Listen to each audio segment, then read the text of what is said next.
Magandang umaga mga kaibigan, isang maaliwalas na umaga, isang pagtatanghal muli ng Bill Bisaya TV News Channel. Kasama ang inyong lingkod, Villamor Bill Bisaya Jr. Correspondent po ng Philippine Daily Inquirer at news streamer ng GMA7.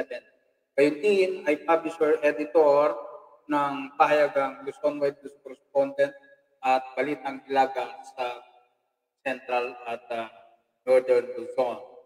Kasama rin natin ang batikan na abogado ng Sapalo Velez Punjang Bulilan Law Office. Siya ang hepe ng Seafarers Division.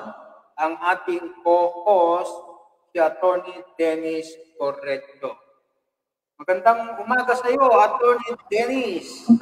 Magandang umaga sa ating mga tagapakinig dito sa Bill Bisaya News Channel. Every Friday ay ito ay Maritime Hour. Marami ho tayong pagkukwentuhan tungkol sa mundo ng ating mga magigiting na marino.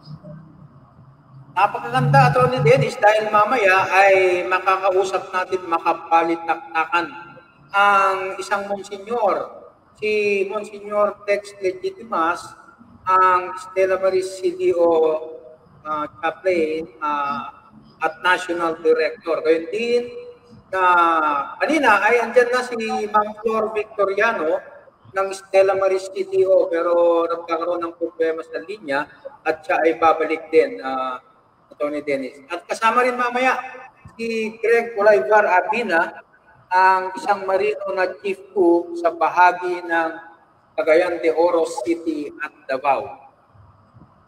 Atty. Dennis, bago tayo umpisa, habang sila ay wala pa, magandang pag-usapan nga natin yung nangyari sa'yo noong Tuesday. Ay nakita natin yung post sa online, mukhang matindi pa rin, grabe pa rin yung nangyayari, snatching at mga pakulo ng mga kawatan dyan sa bahagi ng Pasay City, Atty. Dennis. Actually, medyo matagal na yun, yung posting ko na nabuksan yung kotse ko. Nung habang may binibili ako, ay tatawag natin parang laglag susi, saka yung sigang na kakatok sila, tapos sabihin may nalaglag sa likod mo, tapos pagbaba mo, may makita kang something sa likod, yun, nakita ko susi. Tapos pagbalik ko, nawala na yung bag ko sa harapan. Parang, kaya ang sa ating mga kababayan, medyo ingat-ingat lang tayo kasi nga yan, tingnan na sa video na yan, makikita ho natin na nung bumaba ako, yung nasa passenger side ko, doon nagkaroon ng mga parang sumasalisin habang meron akong sinilip sa likuran ko. So yan, makikita nyo yung naka-blue, ayan, bumaba ako sa kotse, tapos sinilip ko, tapos pagbaba ko, binuksan nila yung passenger side ng kotse ko. As in, ang bilis, nakuha agad yung bag ko. And ang ano kasi nga doon, meron parang 5 silang kasabwat eh. May 2 babae nakapayong, parang hinaharangan nila yung view para hindi makita na nabubuksan yung kotse ko.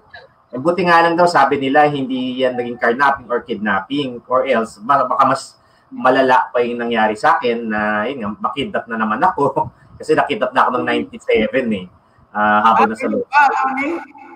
Oh, grabe pala, no? So, sana hindi na mangyari ulit yung ganyang... Hindi na natin. Although kasi marami na ako nakikitang ganyang video na nag-warning. Pero pag nandiyan ka na kasi, minsan, hindi mo na alam kung ano yung pwedeng mangyari. Para rin yung buhay ng ating mga seafarers. Maraming sinasabi, ito hindi dapat gawin, ito yung dapat gawin, ito yung pwedeng mangyari sa kanila.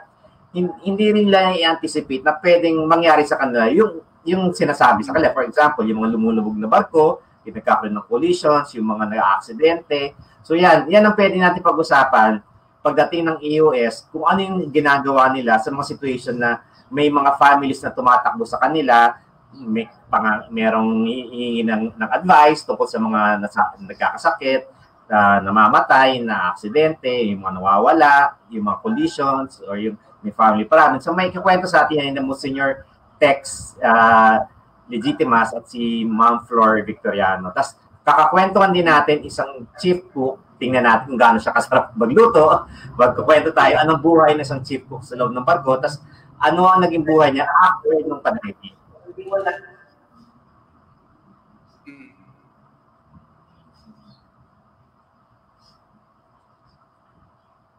Hintayin natin sila, pagpasok na dito, kakwentuhan natin sila. Kaya nga. Magandang pag-usapan din mamaya, Tony din, yung tungkol sa buhay ng seaman. Dahil kahapon nga, ay naging guest natin yung isa sa dati nating mga guest na very friendly kasi ito, Atty. Dennis. At talagang raring siya dahil gusto niya, parang kulang na kulang kasi yung time niya. Nagkaroon tayo ng boses ng Marino Challenge. Kaya kahapon, nagbigyan natin, nagkaroon tayo ng 1 hour na balikantahan plus kantahan sa isang deck boy, si Ryan Orsais. Ano rin siya, kasama rin siya sa boss ng Marino natin noon. Yes. Siya rin ba siya sa noon? Oo. Kaya nga kahapon ay naging guest natin siya. At sila ay nasa India, Tony Dennis. Nasa India siya ngayon. Nasa India sila. Buti nagkaroon ka ng signal na ano siya, nakagilap. Okay naman yung signal niya, kaya lang nung medyo tapos na, baka naman nawawala. Pero at least at least naitawid mo. Oo nga, Tony. Pero yun lang talaga. Nung patapos na yun, nawawala siya. Pero nakakabalik din. Pero yun lang, as usual, mahirap talaga. Dahil... Kailan siya umalis? Di ba nung kumakanta siya, nandito pa siya? Nung kumakanta siya, Tony, nawawala din siya eh.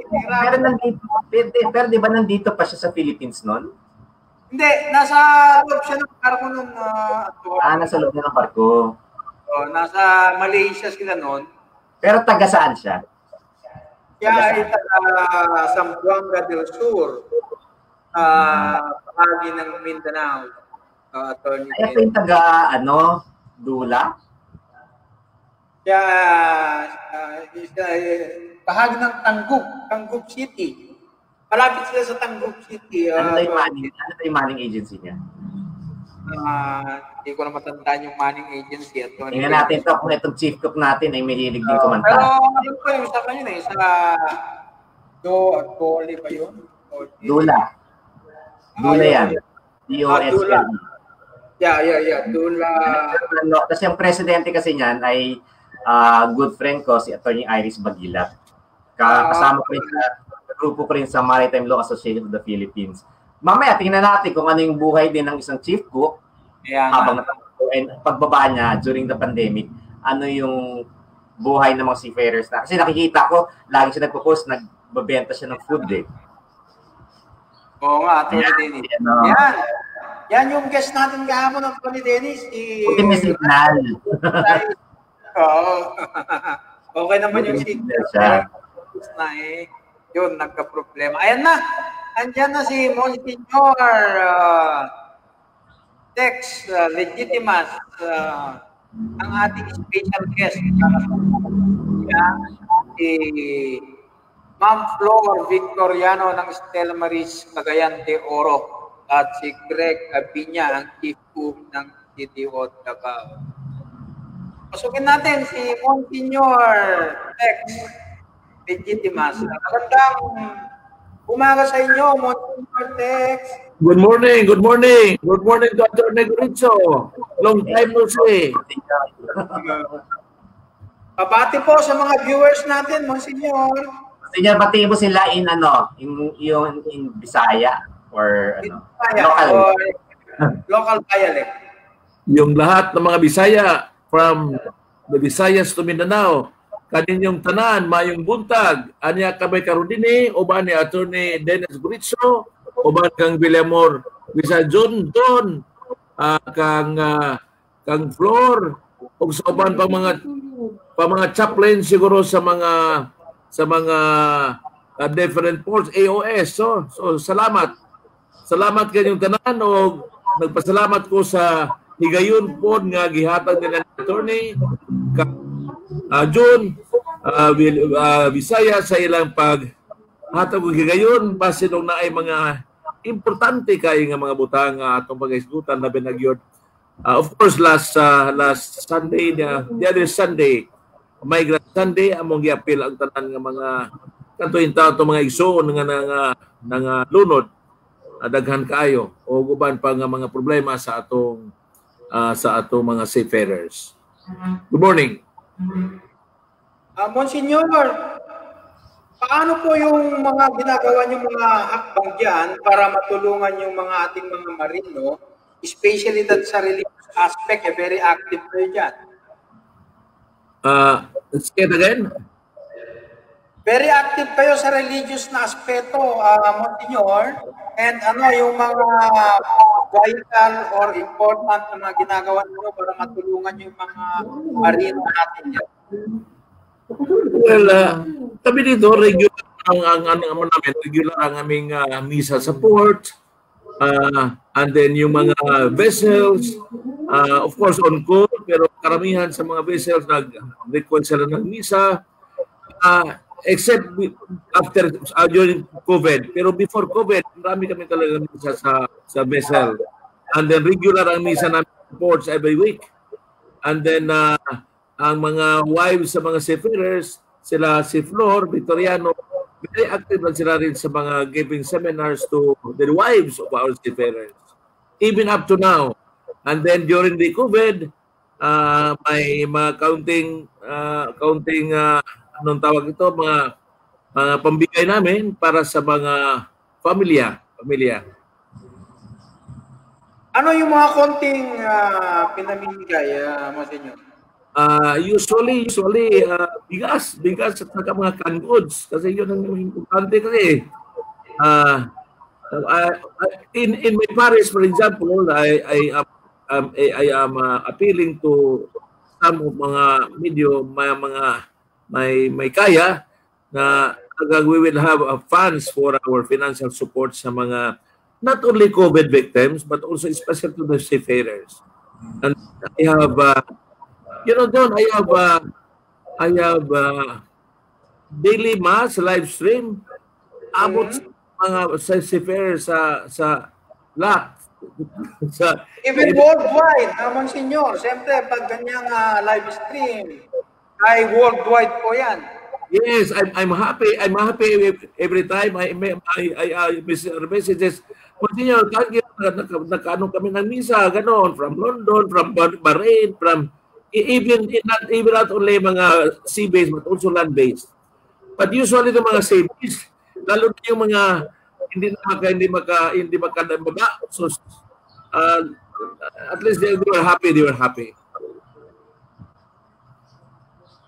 Ay, Monsignor, diba, syempre medyo happy tayo dahil 2 weeks ago, actually magkasunod na linggo, may dalawang major event ang sinelebrate natin ng Stella Maris, ng EOS, tapos ng mga seafarers natin. Yung 25th National Seafarers Day and yung 100 years ng Stella Maris. Kwento nyo naman, Monsignor, kung ano yung parang kahalagahan nito sa buhay ng mga seafarers. Yung 25th National Seafarers Day and yung ating 100 years ng Stella Maris. In fact, yung 100 years sa Stella Maris, sana last September 30 to October 4 sana sa Glasgow. Pero hindi natuloy because of the COVID. But then we had may mga nag-Zoom din kami nag-meeting. I think thrice kami nag-meeting. That's in celebration of the 100 years. So we had Father Bruno, of course, and Father Pablo, and then some speakers from the Scalabinians. And we had mass for the celebration, and then yung last mass namin yung mga victims sa itong kailan ba yun, yung mga Filipino na namatay. Yun ang last namin last week. So ang nangyari yung Migrant Sunday, sana before it was first Sunday of Lent. And then we transferred that into the last Sunday of September to coincide with the National Seafarers Sunday. That's why we had a big celebration last Sunday of September. Parang double celebration, Migrant Sunday, at the same time, National Seafarers Sunday. We encourage all parishes, mga parish priests to include in their mass the intention of our seafarers and of course the migrants. So napakaganda yan na Monsignor na mga aktibidad ng inyong organisasyon. At ito, batiin din natin yung mga kasama nyo na mga guests natin ngayon. Si Flor, John, nandito ka si Flor doon. Baka may dagdag si Flor sa ano namin, idagdag. Para diretso, si Flor. Okay, Flor. Tama. Bago yan, Monsignor, ay pabatiin natin si Ma'am Flor. Okay. Ma'am Flor, pati sa mga viewers natin dito sa Bill Visayas News TV.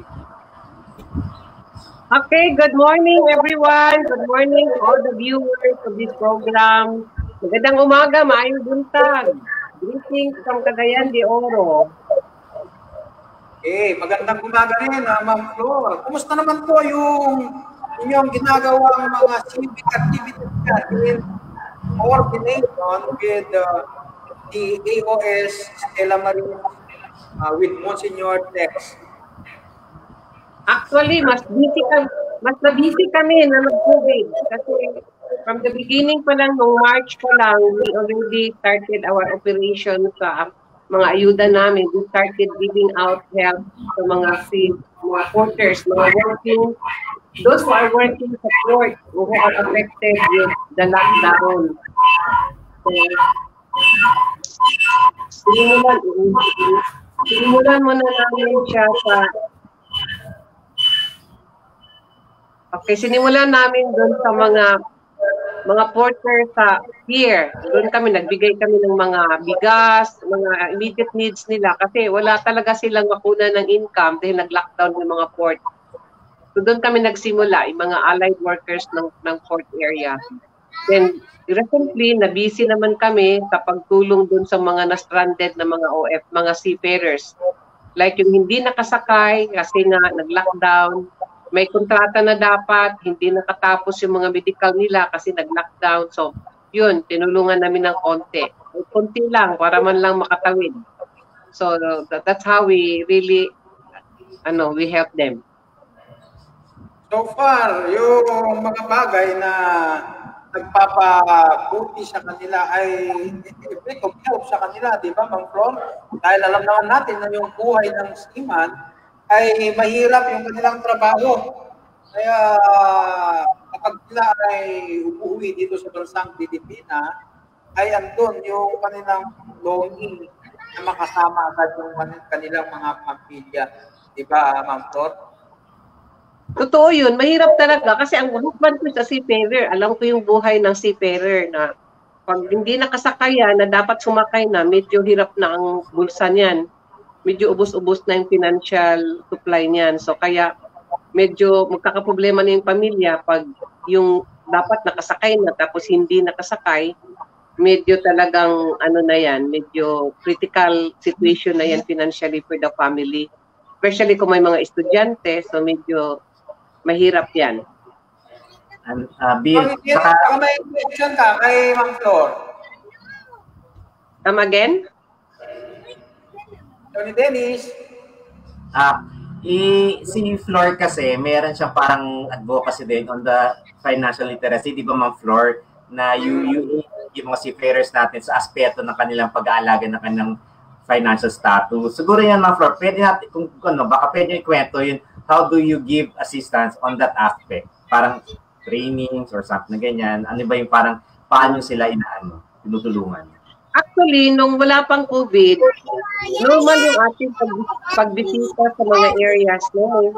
May mga areas kasi na may continuous yung aming mga program. Like, nagbibigay kami ng financial literacy program. Kasi ang pag-organize namin dito sa Misamis Oriental at Cagayan de Oro, we are organizing the group by parish. Kasi we use the network of the Archdiocese para mas mabilis. Ang ginagawa namin, we visit parishes, we give the programs, we invite OWA, sometimes we invite Attorney Gorecho para to give additional information sa mga seafarers. But lately, we were not able to do it because of COVID.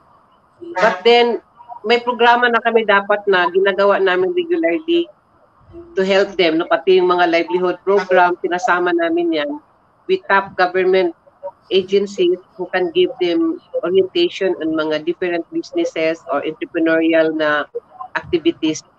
So, continuous naman yun. Medyo nawala lang kami sa direksyon nung nag-COVID.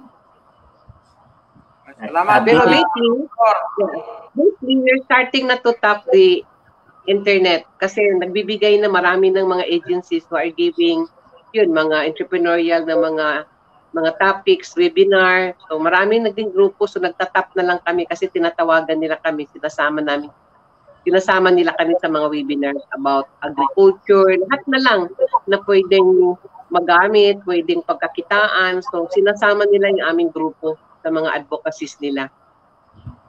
So we hope, Ma'am Flor, yan ay magiging regular na activity ng inyong organization para matulungan itong mga Yeah, actually ngayon, we are so glad na marami na nakakaalam about Apostleship of the Sea. So lumalapit na din sila na anong pwede namin makuhang tulong sa inyo. So lately nga, na-mention na ni Monsignor tungkol dun sa yung missing seafarers. So meron kaming isang pamilya sa Cagayan de Oro na missing pa yung anak niya. So yun naman, kaya talagang sinama namin sila sa aming mga activity para they will not feel that we are forgotten. So, tapos may kunti kaming tulong sa kanila. Ngayon, inaayos pa namin yung additional na tulong galing sa Vatican. So, hopefully, mako-comfort din sila sa kanilang sitwasyon ngayon. Tama, Ma'am Lord, kakaselebrate lang natin ng 25th National Seafarers Day ba? Ano ba yung naging aktibidades niyo sa Cagayan de Oro? Dahil COVID nga, so ang ginawa namin kasi yung week na yan is also a celebration of the National Maritime Week. So we had to join the activity na spearheaded by Marina, but then because of the situation nga, puro nga virtual, puro online, but then we were able to organize parang opening na celebration dito sa parokya ni Monsignor. Dito kami nag-open sa Maritime Week. No, we had our opening mass noong September 20. Then, of course, noong September 27, which is talaga the day of the Seafarers Day. At the same time, Migrant Sunday kasi yon. So, we had an activity na nag-floral offering kami. We went to the pier at nasama namin yung family ni Bailon, no, yung isang seaman na missing doon sa Gulf 1. Nasama namin doon sa floral offering. Then after the floral offering, we proceeded to the cathedral. We had parang culminating mass yun ng Maritime Week, at the same time celebration ng National Seafarers Day, at the same time Migrant Sunday. So we had it at the cathedral, na live stream yung misa na yun. So marami ding naka-access doon sa mass na yun. Salamat, Ma'am Flor, no? At bago yan ay papasukin muna natin si Sir Greg Abina, isang marino na chief cook sa bahagi ng Cagayan de Oro City. Magandang umaga sa iyo, Sir Greg. Sir Greg, naka-mute po kayo. Sir Greg, naka-mute kayo. Magandang umaga, sir. Babati po sa mga viewers natin. And bago natin tanungin si Sir Greg, ay batiin natin yung ibang mga nanonood sa atin. Nandiyan si dating Provincial Director ng Isabela, si Sir Mariano Rodriguez, nandiyan nanonood sa atin. Si Sir Morris Navarro ng Lungsod ng Santiago, si Madam Gemma Bala na isang guro, si Sir Mike Del Mendo na isang kapitan, si Ma'am Roselma Cablinan na isang principal, si Sir Shure Manilaya ng bahagi ng Aklan, si Sir Jomar Reyes ng Rojas, ang Department of Agriculture Region 2, Sir Josephat Calawad, na isang guro din, saka si Sir Elmer Quanan ng DNR. Okay, good morning sa iyo, Sir Greg. Good morning, sir. Binabati ko yung lahat ng mga nanonood. Good morning sa inyong lahat. Stay safe. Mag-ingat palagi kasi COVID ngayon. Yan, Greg. Yes. No, di ba kasi nagkakilala kami ni Greg yan sa Calao, sa Luneta Sea First Wealth Foundation. May tinanong siya, no? Tapos, yan, nag-constant kami. So, ano bang, ilang sakay ka na ng barko? Nakailang years ka nang sumasakay ng barko?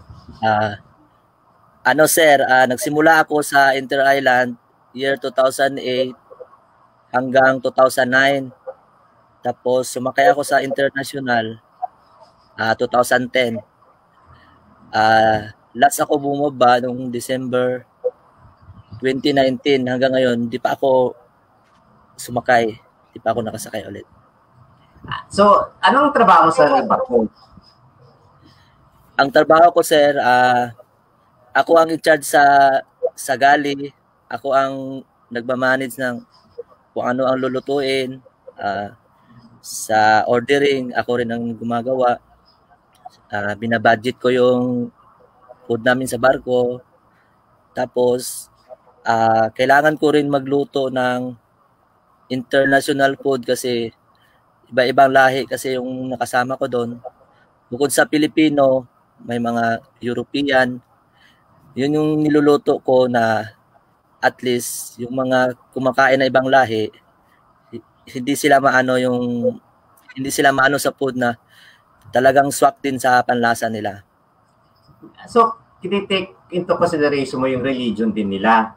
Kasi di ba yung mga religion na hindi pwedeng ganito pagkain, tapos merong iba na maselan sa ganyan. So, tinitingnan mo rin yung composition ng crew kung dapat ito ang iluluto mo. So, meron kang parang schedule? Bali sa naman, sir, meron din ako nakasama na halimbawa, ibang ayaw nila. Bali, nagtatanong ako kung ano yung mga bawal or ano. Tapos, pinapaintindi ko rin sa lahat kasi baka isipin nila, ito, special to sa kanya. Pag once kasi na pinapaintindi ko muna sa mga tao na ganito, ba't kanya yung pagkain niya, pag nagluto ako ng ganito, yung time na bawal sa kanya, nakaseparate. Kasi pag ganong paraan, sir, at least yung mga kasama mo, naiintindihan nila. Meron din akong nakasama na ayaw nila yung nag-a-allergy sila. Sa ganon na at least aware ako, pag magluto ako, maggagawa na lang ako ng separate para sa kanya kasi nasa naman din yun, sir. Kumbaga, nasa trabaho ko rin yun na at least yung lahat ng mga crew, masaya sila sa pagkain, masaya sila dahil kahit papano yung mga bawal sa kanila, ay gumagawa ako ng ibang pagkain para sa kanila. Para naman fair sa lahat, walang lamangan. Naka-encounter ka naman ng reklamador. Ay, tipo, kahit anong gawin mo sa pagkain nila, reklamo pa rin na reklamo. Sa buong buhay ko, sir, sa buong pagbabarko, kasi ang ginagawa ko kasi sa barko, usually, hindi ako nagluluto ng konti, maraming klase, at least maraming silang pagpipilian. Meron akong na-encounter na hindi naman siya direct nag-reclam. Sir? Iba-ibang mga pagkae. Iba-ibang mga ulam, mga pagkain para sa different nationalities. Ginagawa ko maraming klase para at least marami silang pagpipilian. Naka-encounter ako, sir, ng hindi naman siya totally nagreklamo, pero pagtalikod ko, parang sinisiraan ka, pero yung tao na yon, ganun talaga yung niya, kahit sino kasi sa amin, parang tinitira niya, parang mahilig siyang mga siguro ugali niya na yon. Hinayaan ko lang, pero kasi meron kasi akong prinsipyo, at least sa 10 tao, masatisfied ko lang yung 8. Kumbaga, hindi kasi lahat ng tao, pare-pares yung panlasa. Kahit sabihin mo na masarap yung luto mo, pero ayaw yung sa kanya, parang hindi masarap sa kanya. Pero at least, hindi, iniiwasan ko yung kalahati ayaw, tapos yung kalahati gusto. Parang, kung ganun, parang ibig sabihin, may problema talaga sa luto ko. Sabi nila, mahirap talaga yung buhay ng seaman. Mahirap yung trabaho. So, bagaman at mahirap, ay medyo malaki naman yung sweldo, di ba, Greg? And sa yung sitwasyon, meron ka na bang naipundar sa pamilya mo? At kaya ba ng iba rin na nag-iipon bago tuluyang umalis sa pagiging marino? Meron sir, nakapundar din ako ng lupa, tapos napagawa ko yung bahay namin dito sa magulang ko. Tapos kotse, kumuha din ako ng kotse. Para sa akin, kung sasakay ka ng barko, tapos sasayangin mo lang yung pera, hindi mo siya gagamitin sa tama. Kumbaga, yung panahon, sinayang mo, yung hirap ng sitwasyon sa barko. Kumbaga, dapat talaga yung pera, pagplanuhin. Hindi yung basta igagastos mo lang siya sa wala. Kasi hindi talaga, sa lungkot pa lang, yun ang pinakanambiruan na kalaban namin, yung lungkot. Greg, nung start pa lang ba, gusto mo na talaga maging seafarer? Or meron bang nag-influence sa'yo para ipiliin yung profession na yan? Bata pa kasi ako, sir. Mahilig ako sa yung magbiyahe-biyahe ba. Natutuwa ako sa pag sumakay ako ng bus. Natutuwa ako pag nakapunta ako sa ibang lugar. Yung nag-high school na ako, bali pumasok na siya sa isip ko na maging magseaman. Tapos meron kasi nagsabi sa akin na kung magsisiman daw, parang sabi mahirap daw, ganyan. Pero pangarap ko pa rin, kaya kumuha na lang ako ng HRM na pwede pa rin magbarko. Tapos alam ko naman na sa course ko na HRM, pwede ako maging chef sa barko. Kasi pangarap ko talaga makapunta ng iba't ibang bansa. Yun talaga ang pumasok sa isip ko nung bata pa ako. So, ano naman yung mga experiences mo, yung mga hirap sa loob ng barko? Sabihin natin, yung pagluluto, para sa'yo siguro madali lang, pero napakahirap din ang trabaho yan. Sir. So, ano yung mga hardship, mga experiences na naranasan mo habang ikaw ay nasa barko? Ang mahirap sa barko, sir, usually, yung para sa akin, kung pagdating naman sa trabaho, kumbaga kayang-kaya, tapos hindi naman ako nahihirapan. Doon ako nahihirapan sa yung wala nang stock, paano mo siya i-manage na kasi sa barko kasi sir, kung ano lang meron na stock, yun lang talaga ang pwede mong gawin. Kaya doon pumapasok yung kumbaga dinadiskartehan ko na. Tapos yung iba, hindi akala nila meron pa pero wala na. Doon mo makikita na doon mo maramdaman na parang hindi nila naiintindihan na alam nang parang wala nang paubos na, tapos naghahanap pa rin sila ng ganito, ganyan. Yun yung sa side na parang medyo mahirap. At saka sa sir, yung habang nasa barko kami, yung dati kasi sir, nakasakay ako ng barko na walang internet. Isa din sa nagpapahirap na sa isang araw, wala kang balita sa pamilya mo. Kumusta na sila. Kasi parang doon ako humuhugot ng lakas. Na malaman ko lang na okay sila sa araw na to. Yun, sir. So,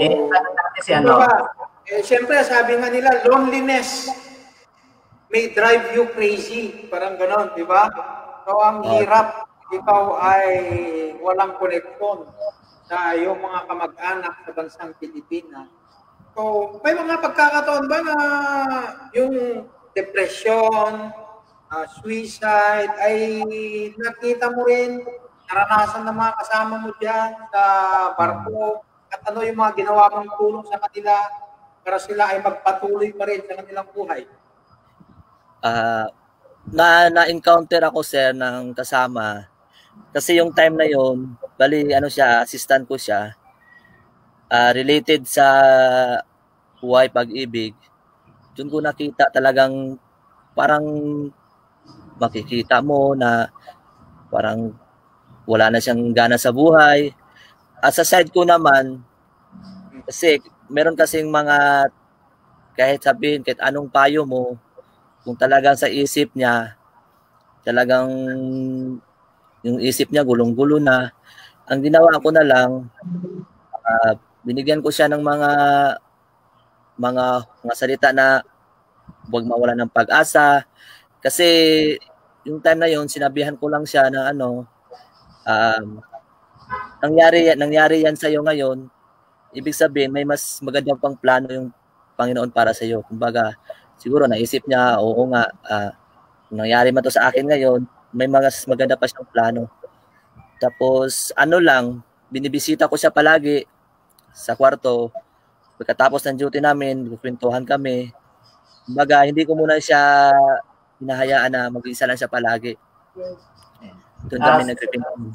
So, napakaganda yung ginawa mo. At least ay natulungan mo siya para hindi matuloy yung posible na mangyari sa kanya, di ba? And we hope ibang marino rin na may ganyang problema ay hindi nila gagawin. Yung kumbaga ay napakasamang gawain na tanong natin si Monsignor, kasi di ba naging malaking issue dito sa pandemic, depression and anxiety na ating mga seafarers. So Monsignor, paano nyo parang ina-approach yung ganong issue? Marami sa ating mga seafarers ay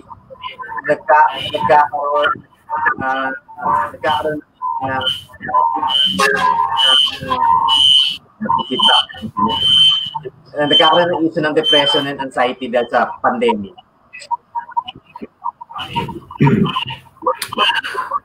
My experience ko noon last 2013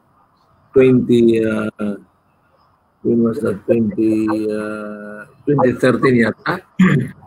I had a chance to accompany a group sa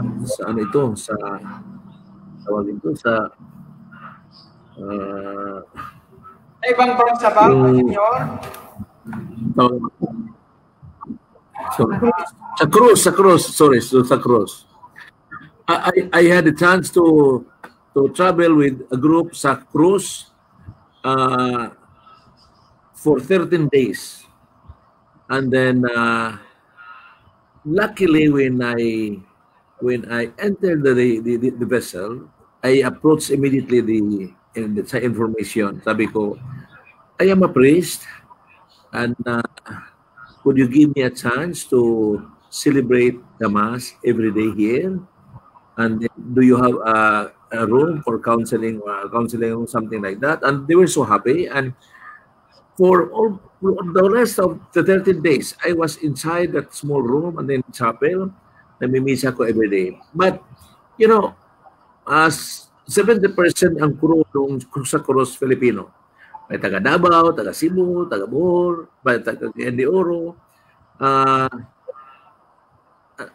Yun ang sila, sabi nila, Monsignor, we have everything here. We are happy. Pag sa gabi, of course, then pagdating sa rotaries, London, Finland, Russia, something like that. But the only problem nila is talagang the loneliness and the separation from their families. Kahit mayroon talagang pera, pero yun, ang separation from their families. And then, yung iba, pag-uwi sa kanila, yung mga bata, parang hindi nakilala sila sa mga bata. No. Iba na talaga ang values sa mga bata. Yung iba naman na sabi nila, pag may pera, walang problema. Pag basta may pera, yon, walang problema. Ganito ba? Ganito ang mga values sa mga bata. But then, the problem talaga is the separation from their families. and loneliness. And kaya nga, may ibang mga attempt, mga suicidal cases. Mabuti naman ngayon because of the high-tech ngayon, they can easily communicate. But before, wala, they can communicate their families in 2 or 3 months or 5 months. So, ganito talaga ang mga problema sa mga seafarers. And at saka, yung we have a program sa simbahan, we call it BEC, Basic Ecclesial Community. Yun talagang ina-inject ko sa kanila because in a vessel, they're living as a one community. We have to understand each other. Sabi ni Greg kanina, iba-ibang ugali. So you have to understand. And above all, I told them, you have to rely sa intercession sa Blessed Mother precisely. Because ang pangalan sa ating Stella Maris at Star of the Sea, Mary, of course, regardless of religion, you have to ask the intercession for Blessed Mother to guide us, to enlighten us, kahit anong religion, basta may Panginoon dyan, at least they will realize the importance of the importance of the Supreme Being. After all, we are doing this for not only for ourselves but for God, and everything owns God owns everything. Ang trabaho natin, ganito tayo, it's God's call. This is our vocation. So, take hold of those vocation, make the best of it, and that's it. Something like that. So, talagang ang spiritual values naman rin, importante. Doon sa kanila. Yeah. Yung pinakitang picture ni Billy, actually yun ang ginagawa ko pag nandyan ako sa Cagayan de Oro. May tie-up yung law office ko with yung Stella Maris or Apostle of the Sea sa Cagayan de Oro. Umiikot kami ni Monsignor, Nina Flor, sa mga eskwelahan dyan sa Cagayan de Oro, sa Iligan. Minsan mabot ako ng na Pagadian yata, saka sa Osamis. Nagbibigay kami ng legal lecture para maintindihan nila ano ba yung mga yung parang mga pwede mangyari sa kanya. Ako kasi, ang nakatutok ako doon sa organization ng Stella Maris, ako yung nagbibigay ng legal counseling doon sa mga stakeholders. Kasi na father, sila ang nag-aayos doon sa mga atetawag nating yung mga younger generation. Kasi tandaan, ang background kasi ng Stella Maris, 1890s pa lang, nag-uumpisa na yan, yung mga atetawag natin yung mga pare, apostolate of prayer na ilan sa mga magazines. Pero formally na found to yung Apostle of the Sea sa Glasgow noong 1920. Yung Apostle of the Sea kasi nung una, actually hanggang ngayon, marami sila mga seafarers hostel or yung mga inns sa mga major port towns kung nasaan dumadaong yung mga barko ng mga seafarers natin. Minsan araw lang, minsan linggo, minsan buwan. Tapos meron din itong mga hundreds of volunteers sa mga local parishes na tumutulong sa Apostle of the Sea pagbibigay niya ng hospitality, ng entertainment, at kung anumang assistance na pwede ibigay sa ating mga seafarers. Sa ngayon, ang bilang kasi nila ay parang more than 311 ports all over the world, tapos meron 216 port chaplains sa more than 30 countries. Sa Philippines, meron tayo ditong sa Cagayan de Oro, meron tayo sa Batangas, meron sa Iloilo, meron sa Manila, La Union, Cebu, Jensan, Iligan yan. So yan, siguro pwedeng i-explain pa ni Father ano talaga ang actual ginagawa pa ni Flor. Ano yung parang usual, ordinary day ng isang EOS dun sa mga ports na yan. Flor, ano ba usually activities ng EOS Stella Maris?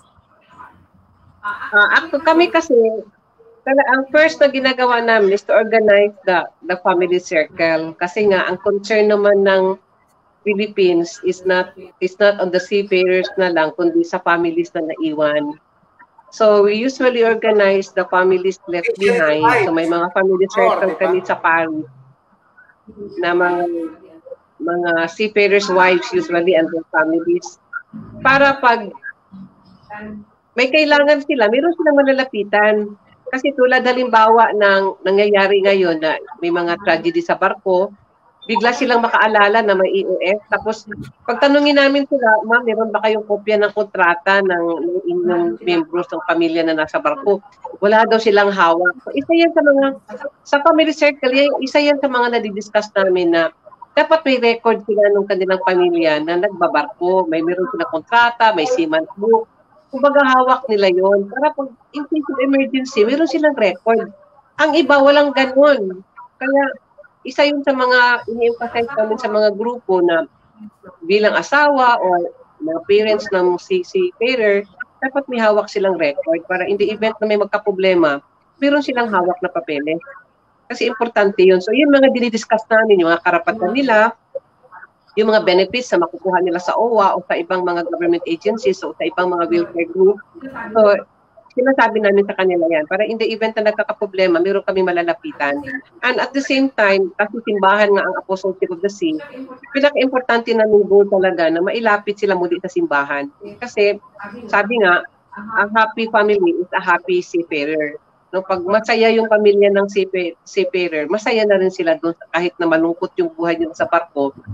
Pero malaman nila yung pamilya nila malapit sa Panginoon, malapit sa simbahan, medyo magkakaroon din sila ng panatagan ng kanilang loob. So yun naman ang aming concern na ma-unite namin sila sa simbahan para at least, although it's an old cliche that the family that prays together stays together, but it still holds true up to now. Importante talaga ang pamilya magkakaisa, lalo na sa pananampalataya at siyempre yung sa kanilang adhikain sa buhay, yung kanilang purpose at sa lahat ng kanilang mga gawain.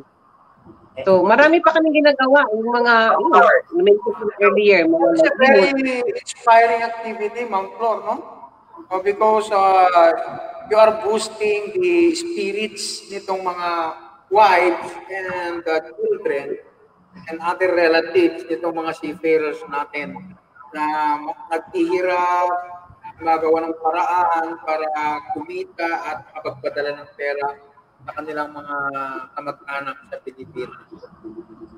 Although, if I may add, mahirap din i-organize sa mga seafarers' wives. Kasi minsan may mga wives na, sad to say, no, I have to use this word na minsan ang yayabang na ba, feeling nila wala daw silang problema kasi marami silang pera, marami ang pera. Pero minsan, ang feeling nila, wala daw silang problema, ayaw nilang sumama sa grupo namin, baka daw interesado lang kami sa pera nila. So, ang sinasabi namin, pag wala kayong problema, maganda ang buhay nyo, yun ang i-share nyo sa mga bagong mga asawa, mga bagong mag-asawa, i-share nyo kung paano gumanda ang buhay nyo, i-share nyo kung anong sikreto nyo na kumabahaba na yung kanyang relasyon na maganda para makatulong man lang tayo sa iba. Kasi yung iba talaga ang hirap dalhin sa organization kasi ang feeling nila, hindi daw nila kailangan ng organization. Kaya sabi namin, it's about time na meron din naman kayong parang purpose na mag-pay forward na ano kayo makatulong kasi you have been blessed by the Lord na maganda ang buhay niyo. So dapat naman, meron din kayong parang desire to give back, na makatulong sa iyong kapwa. Kahit man lang yung mga experiences niyo, ma-share niyo sa iba, lalo na yung mga ngayon lang nag-seafaring, ma-share niyo sa kanila ano yung hirap sa buhay noon, paano yun nalagpasan, yun man na maka-inspire na sa iba. So yun, doon kami hirap minsan, paano sila dalhin sa organization, kasi akala nila, kami yung nangangailangan, yung EOS o Stella Maris ang nangangailangan. Hindi nila na-feel na pwede nila silang nakatulong. At saka, sa kanila, because spirited program, religious program. In fact, sa inyong tanggapan, Monsignor, tanongin natin si Monsignor nga, Tony Dennis, regarding naman sa ginagawang hakbang din ng kanyang mga counterparts in other EOS. At first, sa ibang bansa para tulungan yung mga may mga kaso ng mga seafarers. Sa inyong lugar, merong kaso rin, Monsignor. Alam mo yun, at first, it was not really easy to organize this families of the seafarers. So, ang first ang ginagawa namin is to go to the parishes. So we organize parish by parish. First, I will go there, I will ask the parish priest that I will say Mass, and then during the Mass, I will explain to them the the situation of the seafarers, the migrants in general, Islamists and Civil, and then after the mass, I'll tell the congregation yung mga mayroong mga seafarers, mga seaman, mga lahat, mga anak, mga asawa, you stay muna kasi may grupo dito nila na floor, mga wild seafarers. Ganyan ang ginagawa namin, parish to parish. So, it works. Because sa every parish, mayroon naman silang i-organize na floor, may mga coordinators, gano'n. So, it's easy for them to monitor. And then, kung may mga problema, gano'n, at least they can help. Rather than, you know, like example in our diocese, so far, from Dililigan to Butuan, something like that, so far. No? So, ginagawa namin by strength, ano? So it's easy for us to monitor. So yun ang ginagawa namin. But I said it works, no? At least ngayon mayroon na kami mga coordinators every parish. Kung may mga nangyayari, at least alam namin, no? Ngayon may problema kami sa isang parish ngayon, yung isang missing hanggang ngayon missing ang asawa. So we're still monitoring. Mabali. Monsignor, paano yung kasi di ba usually na natin yan, pag-usapang pera, lalo ni allotment. Siyempre, may mga lalapit sa inyo. Either yung legal wife or yung kabila. So, paano nyo ina-approach yung ganung situation na dalawang family ang lalapit sa inyo, andyan si Flor sa tabi mo, tapos bilang lalapit. Monsignor, paano to? Yung allotment ko, imbis na sa akin mapunta, nandun sa kabila. So, paano approach ang ginagawa nyo? Pati mga inlog, mga parents inlog. Sabi nito, now, that's yun na ang doon ang gagawin ang counseling na diretso. We have to visit the family, we have to call the wife, and then yun na mga legal aspect na dyan. Silang Flor, marunong talaga si Flor dyan, mga ganyan. Flor, add Flor, yung add Flor. Si Flor, ano natin si Flor? I see. So, sa religious aspect, emotional and mental stability, ay talagang tumutulong ang inyong tanggapan, ang inyong organization, Monsignor. Yeah, precisely we have this commission on the migrants, commission on the Episcopal Commission on Migrants, and then of course the apostleship of the sea because of the need talaga, no? The moral aspect, the spiritual aspect of the family. Sabi namin, kung walang at least walang spiritual background ang mga pamilya, wala talaga, no? Parang material na lahat. Before, no? I noticed that before, basta okay lang sila, bahala na kayo, walang social responsibility. Bahala na kayo, basta okay ka. So, pero now, at least they are now concerned, no? Nagtutulungan na sila lahat. So, napakagandang activity yan, Monsignor. Balikan natin si Greg. Alam naman natin si Greg ay ito, magaling na kumanta ito, Atty. Dennis. Sabi nga nila, pag ikaw ay marino, ikaw ay magaling sa kantahan. Dahil sa kanila, stress reliever yan eh. Yung kantahan, sayawan, jamming sa loob ng barko. So, how do you feel with that? Pag ganyang ginagawa niyo yung pagkanta, pagsayaw, jamming, mga Greg, sa loob ng barko? Sa kanta, sir, talagang hindi ako kumakanta. Sasayaw lang ako pwede. Sample pag sasayaw. Pwede kang sumayaw mamaya kung ayaw mo kumanta. Greg, question. Yung similar na question ko ng Monsignor, yung issue na may away pamilya sa loob ng barko, nadadamay ba yung trabaho ng mga seafarer?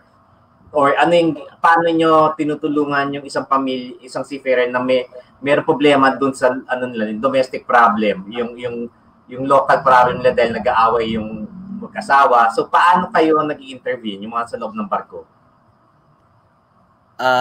Usually kasi yung iba, hindi naman nila sinasabi na may ganun silang problema.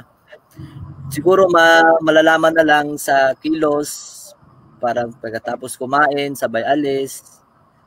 Parang yung mood niya, wala siya sa mood na araw na yun. Usually kasi sir, pag may napapansin akong ganun, kinakausap ko, kinikwento, tapos, kumusta? Parang parang hindi ka masaya ngayon na. Minsan, nag-open up sila na, yun nga, nag-aaway sila sa family nila.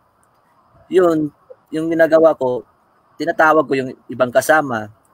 Parang kami, halika kayo dito, punta tayo dito, mag-video okay. Parang ganun. At least, yung tao, imbis na magkulong sa kabina, kasi pag nasa kabina ka lang, yung problema, mas lalo lang siyang iisipin mo. Lalo na yung tao, yung wala siyang may mga tao kasi na pag may mga problema, sila lang naghahawak, hindi nila sa Pinoon. Minsan, ginagawa namin, usap-usap, mag-video okay, ganun. Tapos, naranasan ko rin kasi dati na may kasama ko nag-o-organize kami ng yung parang Bible study. Nakakatulong din sa amin kasi yung may mga tao na problemado pala, tapos yung problema nila nawawala kasi kami ng sharing kami yung paano namin yung problema, paano namin siya lampasan sa pamamagitan ng yung Bible sharing. Malaking tulong din dun sa Okay, napakalaking tulong talaga kasi in a way na iibsan yung kanilang problema, di ba, Greg? And, yes, sir. Tama. And then, batiin din natin yung ibang mga nanonood sa atin, sina Bernabe Almirol, si Ramonet Coloma, Jean Basilio Jr., Josephat Kalawad, si Wahab Tayaban, Jessica Jeronimo, Elpidio Kamunayan, at yung iba pa kanina, sina Mariano, si Sir Mariano Rodriguez, Oris Navarro, Gemma Bala, Madam Gemma Bala, at iba pa. Yes, Atty. Dennis, may question ka kay Greg? Greg, usually kasi, di ba, ang major danger din kasi sa loob ng barko, yung pagkalat ng chismis. So, paano naman, hinaharap yun? Siguro, tanong din natin kina Ma'am Flores, kasi kamutin, yung chismis kasi minsan, mas deadly pa yan kesa doon sa, yung talagang naririnig mo. So, paano nyo, inaayos sa loob ng barko na mayroong chismis na kumakalat? Bago ko siya sir, kasi naririnig ko dati, usually kasi dati, daw mga seaman, simple nagpapatayan. Ngayon, parang every company, meron na silang ginagawang training. Bago ako sumasakay, meron kaming training na related dyan, sir, paano namin i-handle yung ganong situation. Kasi dati, pag may marinig kang chismis, yung iba, inaano agad, sinusugod, ganon yun dati. Pero ngayon, malaking tulong yung training na kinukuha namin na sa ganyang sitwasyon, paano namin siya haharapin. Sa nangyayari kasi ngayon, pag may marinig kang chismis, hindi ka pwedeng maniniwala agad. Kumbaga, alamin mo muna yung totoo or kausapin mo yung tao na nagchismis sa'yo kung totoo ba yun hindi.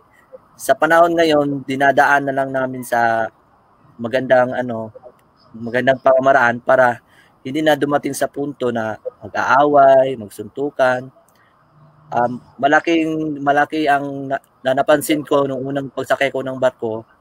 Tapos yung may mga training na sila na para dyan, every company, malaking bagay, malaki ang napansin ko na pagbabago.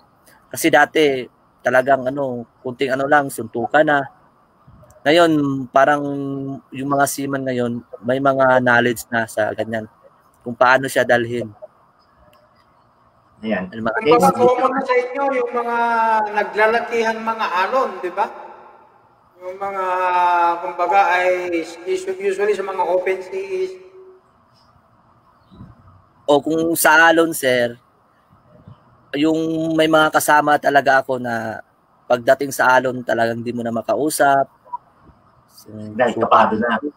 o sa side ko naman, napakahirap magluto pag maalon. Kasi Talagang gumagalaw yung ano mo, yung lamesa mo. Oo, O pag nagluluto ka, ano? napakahirap magluto. Paano ginagawa mo pag ganon? Na natatapon yung mga ingredients like that? Paano? Bali, mag-a-advise naman si Chiefmate na maalon, sinisecure namin yung mga gamit. Sa luto naman, meron siyang nakaharang na hindi siya malaglag. Pero, yung naranasan ko na sobrang lakas, hindi talaga ako nakaluto kasi ako mismo natatapon ako. Yung time na alala ko siya, nag-boil na lang ako ng itlog. Talagang Bakit wala namang kailangan pa rin ba magluto kahit sobrang lakas ng alon? Binabayo kayo ng alon? Gano'n? nagluto na lang ako, sir, kasi pagka yung tao may magutom. Pero yung time na yun, naalala ko, nag-boil ako ng egg kasi ang tao at least, kung sino mang gustong kumain, mayroon siyang makain na ano. Sobrang lakas, bagyo kasi yun, yung time na yun. Yan yung siguro, medyo parang nandiyan kumakabit yung sinasabi nila na isang paa, pag lumalabas ang seafarer, isang paa ay nasa hukay. Yung danger nila, yung sa alon, lalo na yung nangyari ka sa MV Gulf Livestock, yung kinukwento kanina Flor na isa sa family ay galing dyan. Tapos 36 Filipinos ang nawala dyan at tinutulungan nga natin sa Stella Maris, Apostle C, tinutulungan natin sa kanya. Tapos, kwento mo nga ano yung ginawa nyo no Friday. Di ba may activity tayo no Friday na kasama yung mga pamilya ng mga nawawala. Siguro, kwento mo ano yung nangyari no Friday. Kasama yung pamilya ng livestock, Gulf Livestock. Yeah, Monsignor, yung activity nyo nung Friday ng Stella Maris kasama yung mga pamilya ng nawawala. Nung Biyernes.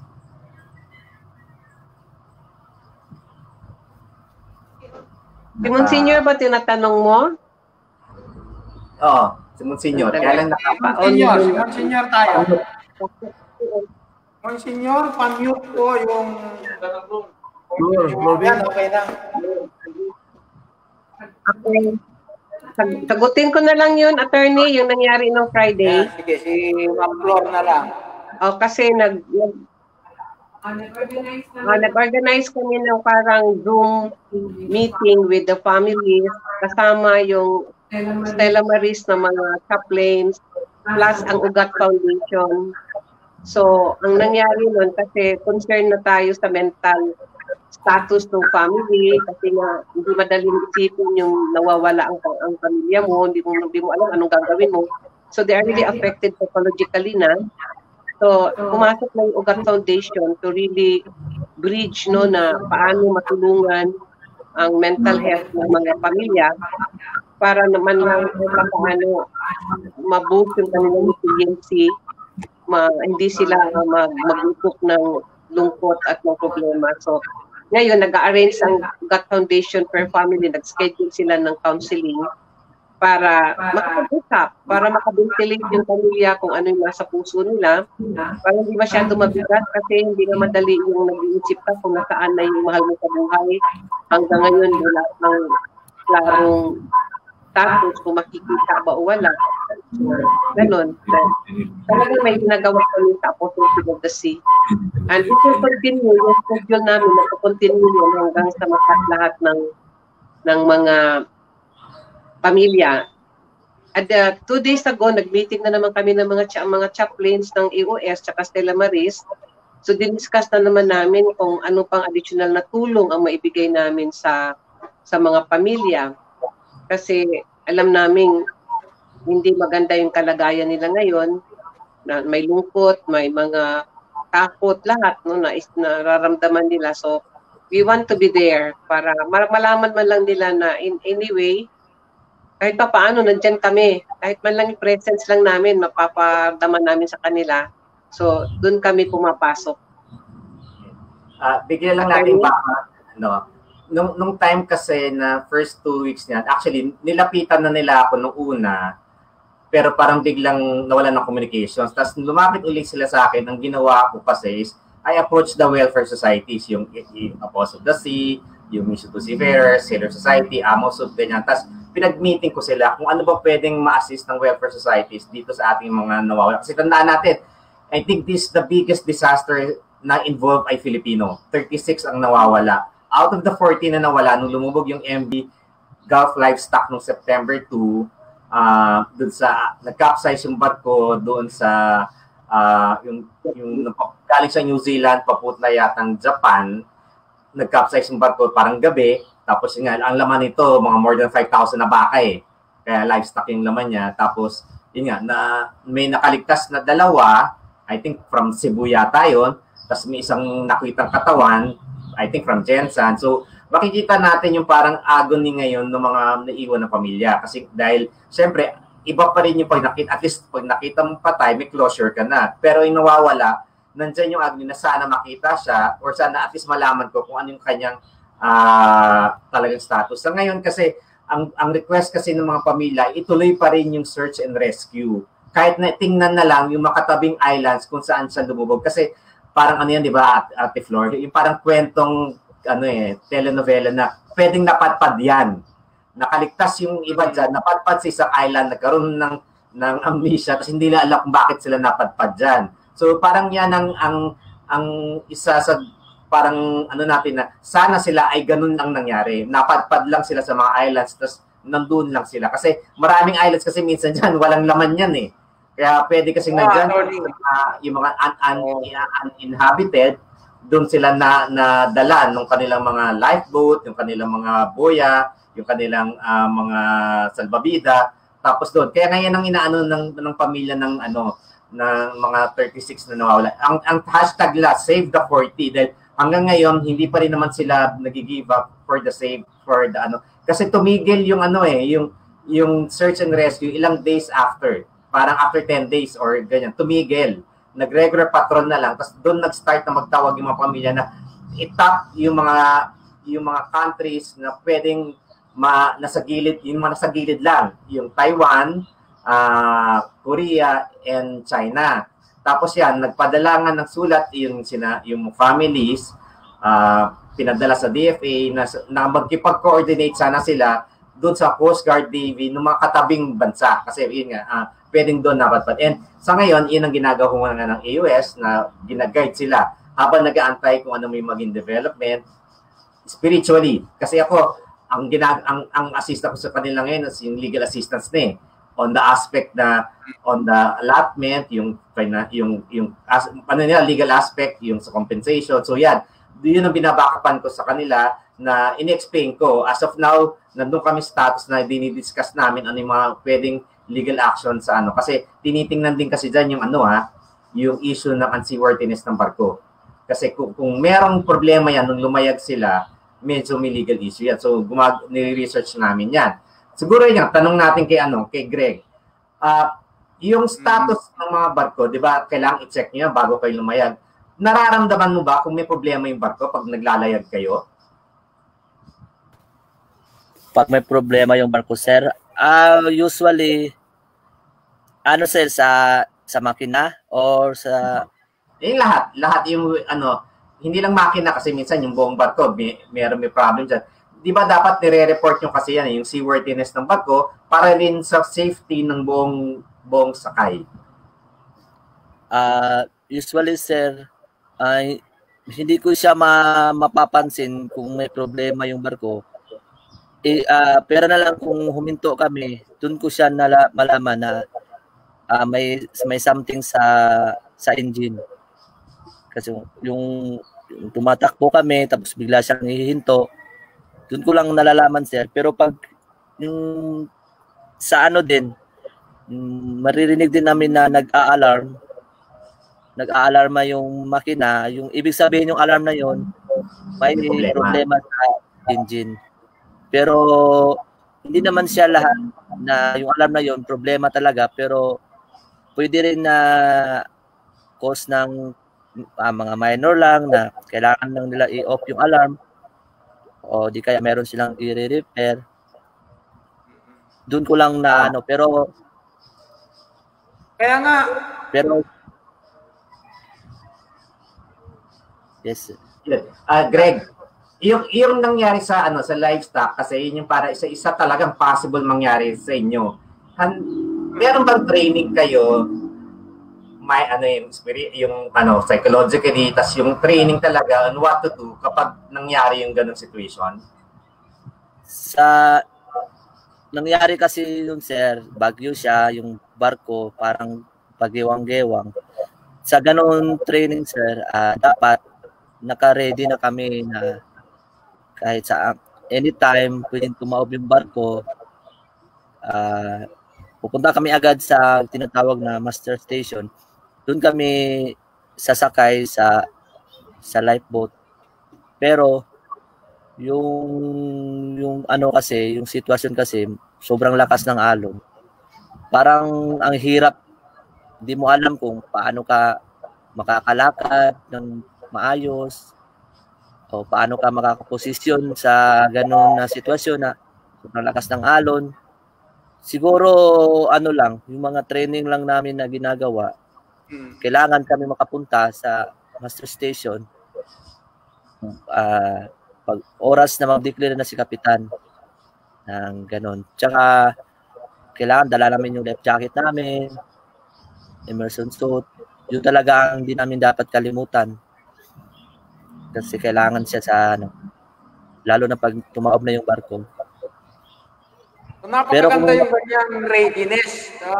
Kaya nga, kung sa paglubog ng Gulf Stock 1, Atty. Dennis, sa isang virtual news briefing, very active yung mga relative nitong mga missing na mga seafarers natin. Isa na dyan yung isang judge ng Metropolitan si Judge Maya Sanchez.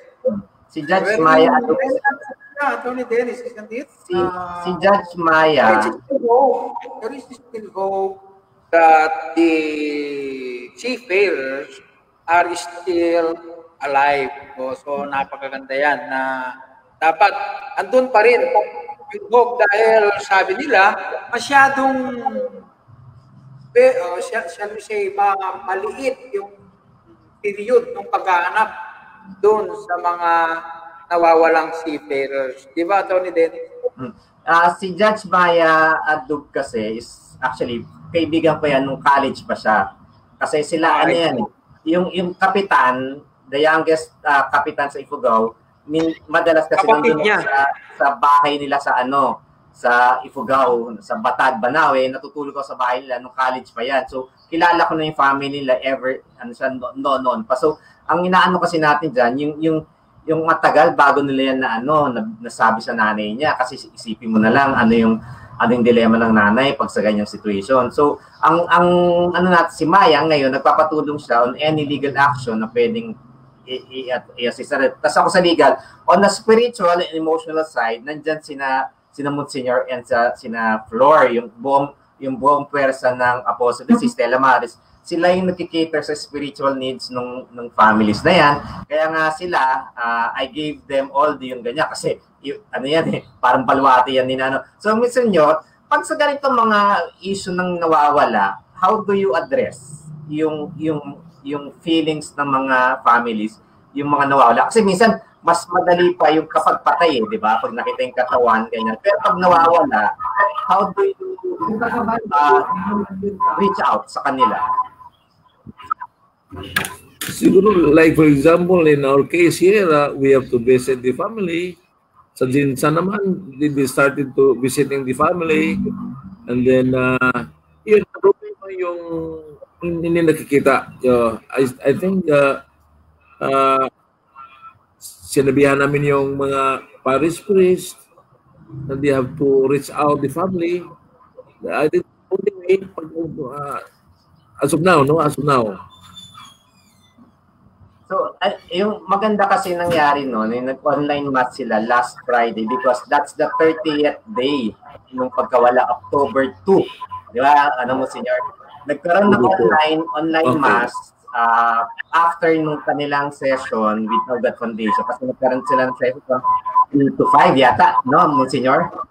Tapos nagkaroon ng message si Father Bruno Ciceri, representing Vatican. And after noon, parang pahinga ng konti, tapos nag-online mass because that marks the 30th day ng pagkawala nung 36. 40 kasi yan eh. Tapos meron pang New Zealander, Australia, hindi ko alam kung merong US dyan eh. Parang yung 4 ay foreigners, 36 doon ay Filipino. Kaya nga medyo malaki ang role ngayon ng apostasy sa ng ibang welfare societies para tingnan yung well-being ng ating family ng mga nawawala. So yan. So sinamon senyor, parang may ang action sila, yun siguro yan, nakwento na niya, na magkakaroon sila ng meeting uli and I think meron pa sila mga follow-up actions para doon sa pamilya. I think we still have a follow-up meeting, Iba Flor. Monsignor, ito naman isang question. Kapag ang issue ay yung mga seafarers natin na biglang yung issue nga ng pamilya sa allotment, paano, si Flor, yan, ito, mas sabi ni Flor ito. Pag nag-aaway yung asawa sa kayong seafarer tungkol sa pampera, paano mo siya ina-address? Kasi minsan, siyempre, as asawa parang alam mo na kung paano sila kakausapin. So, paano mo inaano yun? Sige, Flor, ikaw ko, Flor. Okay, paano yung problema ng allotment? Kung ano na yun? Minumapit sa'yo tungkol sa pera ng allotment na hindi binibigay ng buo. So, paano mo dinidil yan pag lumalapit sila sa'yo? Okay. Actually, maraming nagkakaproblema niyan ng mga asawa, lalo na yung binibigay yung allotment doon sa kanilang mother-in-law, hihingin pa nila. Actually, maraming problema. Pero palagi naman namin binabalik sa kanila yun na dapat pag-usapan nila ng maigi. Kasi sometimes, papanigan namin ng asawa, hindi namin alam, may mga issues din pala. May mga history din pala yung asawa na hindi siya pwedeng pagkatiwalaan sa pera. Kaya yung seaman, medyo hesitant na magbigay ng buo. Kaya binibigay, dinadaan doon sa parents, sa parang mother-in-law. Nagkakaroon kami ng problema niyan. Minsan talaga, pag malala na, sasabihin namin na kailangan mag-mediate na yung may lawyer na mag-mediate na stipulate na kung magkano talaga ibibigay sa kanya. So, yan, nire-refer namin sa legal pag ganyan na parang mahirap na talagang magkaayos. Tapos, para maayos na kung magkano talaga tatanggapin niya para sa mga bata. Kasi kung minsan talaga, mahirap pumasok sa problema ng mag-asawa eh. Hindi natin alam ang istorya ng both sides. So, talagang inaayos namin muna kung paano nila pag-usapan. Pag-usapan muna. Hanggang madala sa usapan, pag-usapan muna. Pag hindi na, yan, that's the time na i-refer namin sa legal. Yun nga, yung ganitong situation kasi, Bill, actually, marami yan, ang daming lumalapit sa amin.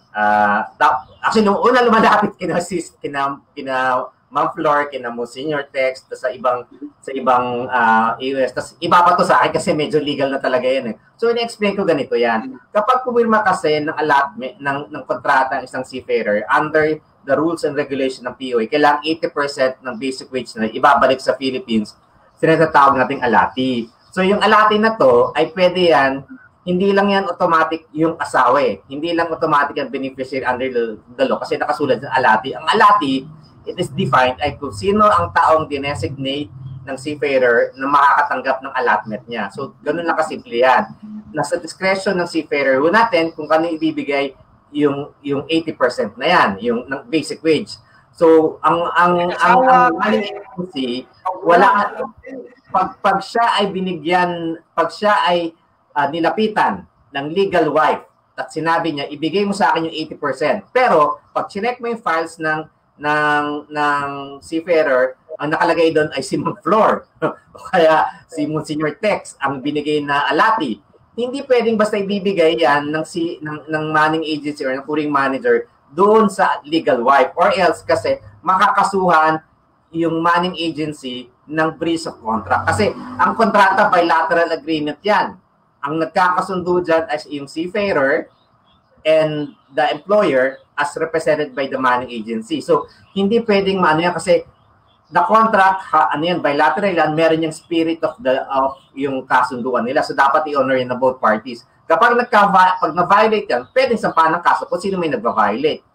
Ang lagi natin sinasabi sa wife, kung ikaw ay nagreklamo, ang resort mo kasi is legal action ka. Paano yan? Una, mag-usap muna kayo. Yung tulad sinasabi ni Ma'am Flor.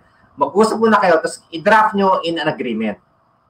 Punta kayo kasi kay Monsignor, tapos si Monsignor itong usapan nyo, parang sa 80%, 50% sa asawa, 50% sa nanay. So yan, i-put into writing yan, i-notarize, para at least may proof na nagkasundo kayo, tapos nag-intervene ng EOS through Ma'am Flor, through Monsignor Text. Tapos, kung hindi magkasundo dyan, ang isang resort nila is mag-file ng tinatawag nating criminal case for violence against women and children. Yung economic abuse provision yan, meron tinatawag kasi doon tayo na parang abandonment ng hindi pag-support. Ang interpretation ko naman doon ay dapat 0% na hindi ka nagsusupport. Kasi pwede naman nagsusupport ka, nagbibigay ka ng allotment, pero kulang. So, hindi yan magpa-fall, from my point of view, hindi yan magpa-fall sa violence against women and children, 9262, kasi nagbibigay ka pero kulang. So, anong resort na pag ganung situation? Pumunta siya sa civil court, siya for petition for support. Pag ganon, pwede mag-decide ang court na meron kang support pero kulang, dagdagan. Or magdi-decide siya, ito yung percentage ng allotment na dapat ibigay sa So, 3 recourse yan. Mag-usap muna kayo, agreement. Pangalawa, kung wala, pwedeng yung petition for support, civil. Tapos pangatlo, yung criminal case for yung tinatawag nating violence against women and children, yung economic abuse provision. So, yun yung remedy from the legal side. Pero nga, from the other, sino Ma'am Flor yan, yung social, yung spiritual, yung church intervention, sa kanila yan, bahala sila. Basta ako, ang lagi ko in-advise sa ganun. Kunyari yan, sinang Greg. Malamang yan, marami nitong na-encounter sa loob ng barko na away dyan. And lagi ko in-advise sa mga seafarers natin, yung ganung situation. Yeah. Okay, so very extensive mga kaibigan, yung binanggit sa atin ni Atty. Dennis. And before we will call it a day, papatiin natin ng closing statement ni Monsignor Tex Legitiman.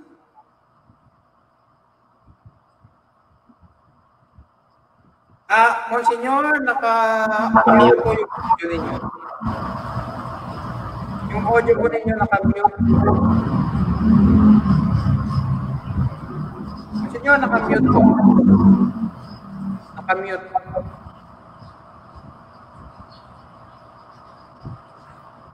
Okay. I would like to thank you most sincerely for giving us this opportunity, lalo na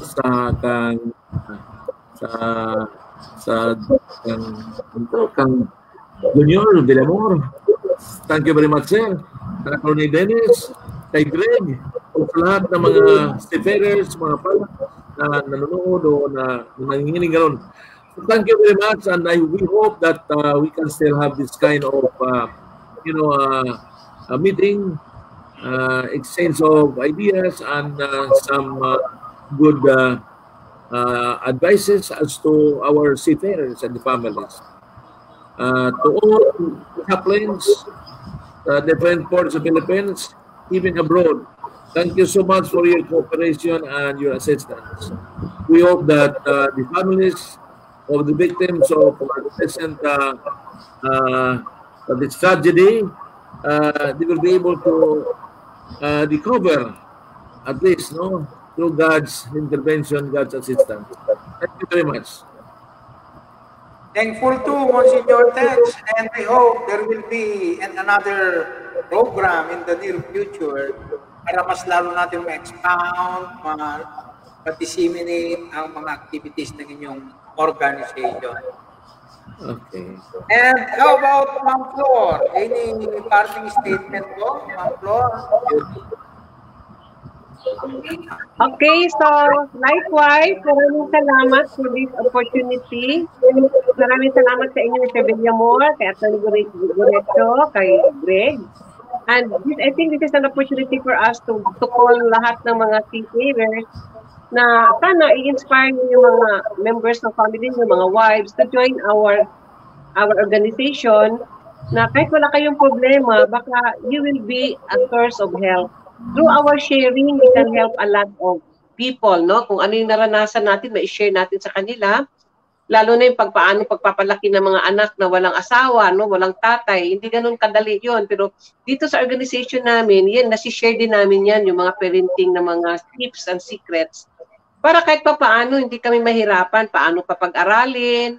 So, kahit yung mga anak namin, nagkakaroon ng magandang vision sa buhay nila kasi nakukuha din namin sa iba. So, maganda talaga na we can group as an organization where we can share and we can help each other. Ganun man lang, no, makatulong din tayo sa isa't isa. So, sana, lahat ng mga families and mga wives ng mga seafarers, please, join your parish. No, nasa parish kami all over the Philippines. Meron kaming EOS. Ang importante lang na meron tayong parang sense of a purpose na pwede tayong tumulong. Maraming salamat po. Maraming salamat din, Ma'am Flor, sa inyong pagtanggap ng aming paanyaya. Okay, how about kay Greg Cabina? Maraming salamat sa opportunity. Maraming salamat Sir Dennis, Ma'am Flor, Sir Villamor at saka Sir Montesignor. Salamat na experience ko tong ganito, at least nalaman ng lahat kung ano yung buhay ng seaman. At least bago man tayo magdesisyon, at least may idea ka na kung ano ang sitwasyon sa barko.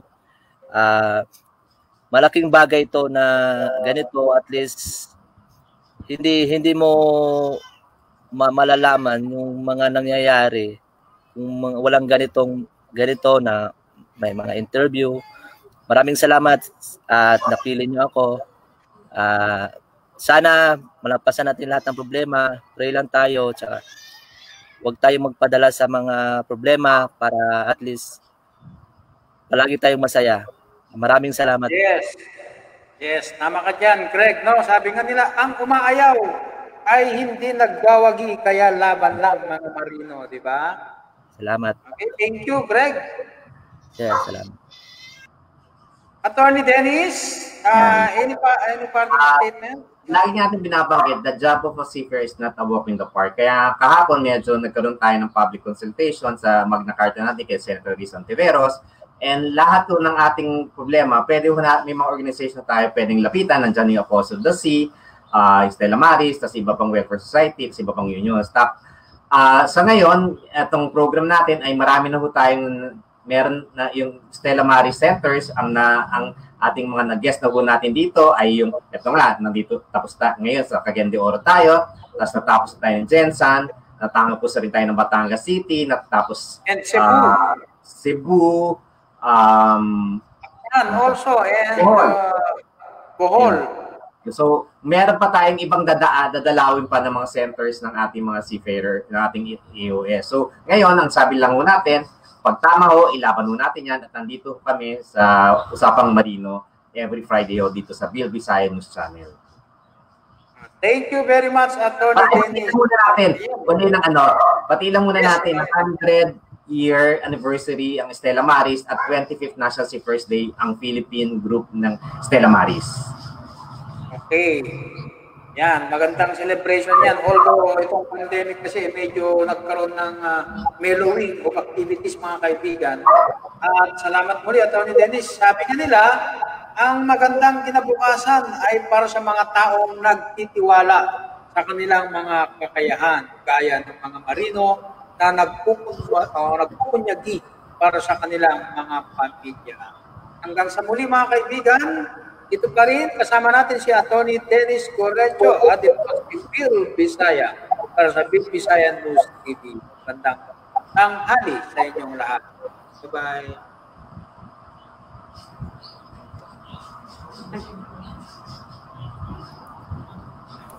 And Senior, thank you. Thank you, Attorney. Bye-bye. Thank you, bye-bye. God bless. Thank you, and more power po.